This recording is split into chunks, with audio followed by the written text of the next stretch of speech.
আসসালামু আলাইকুম প্রিয় এইচএসসি 2026 ব্যাচের স্টুডেন্টরা।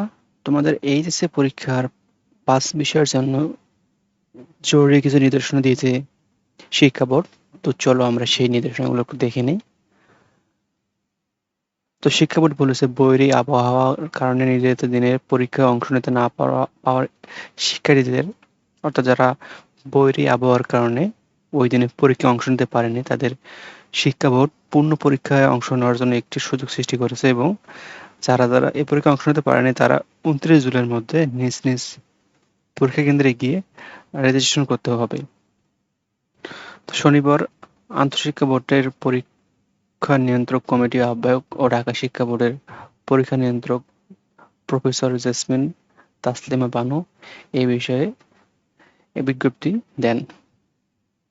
তো নির্দেশনায় বলা হয়েছে এইচএসসি ও সমমানের পরীক্ষা 2026 চট্টগ্রাম শিক্ষা বোর্ড ব্যতীত অন্যান্য শিক্ষা বোর্ডের যেসব পরীক্ষার্থীরা বৈরী আবহাওয়ার কারণে গত 13 জুলাই অনুষ্ঠিত পদার্থবিজ্ঞান প্রথম পত্র, হিসাব বিজ্ঞান প্রথম পত্র ও যুক্তিবিদ্যা প্রথম পত্র এবং বাংলাদেশের মাদ্রাসা শিক্ষা বোর্ডের ইংরেজি দ্বিতীয় পত্র এবং বাংলাদেশের কারিগরি শিক্ষা বোর্ডের অফিস ম্যানেজমেন্ট বিষয়ে পরীক্ষায় অংশগ্রহণ করতে পারেননি, কিন্তু তাদের অংশ নিতে ইচ্ছুক, তাদের আগামী 29 জুলাইয়ের মধ্যে নিজ নিজ পরীক্ষা কেন্দ্রে রেজিস্ট্রেশন করতে হবে।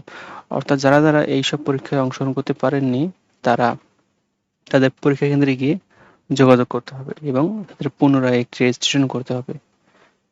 বিজ্ঞপ্তিতে আরও বলা হয়, রেজিস্ট্রেশন সম্পন্ন করা পরীক্ষার্থীদের তথ্য সংশ্লিষ্ট শিক্ষা বোর্ডের নিয়ন্ত্রকের কাছে আগামী 30 জুলাইয়ের মধ্যে জরুরি ভিত্তিতে পাঠানো হবে। সেটি অতীব জরুরি বলে উল্লেখ করা হয়েছে। অর্থাৎ তোমাদের এই তথ্যটা খুব শীঘ্রই তোমাদের শিক্ষা বোর্ডের কাছে পাঠানো হবে এবং তোমরা যেন খুব দ্রুত পরীক্ষা দিতে পারো সেই বিষয়ে তারা সিদ্ধান্ত নেবে।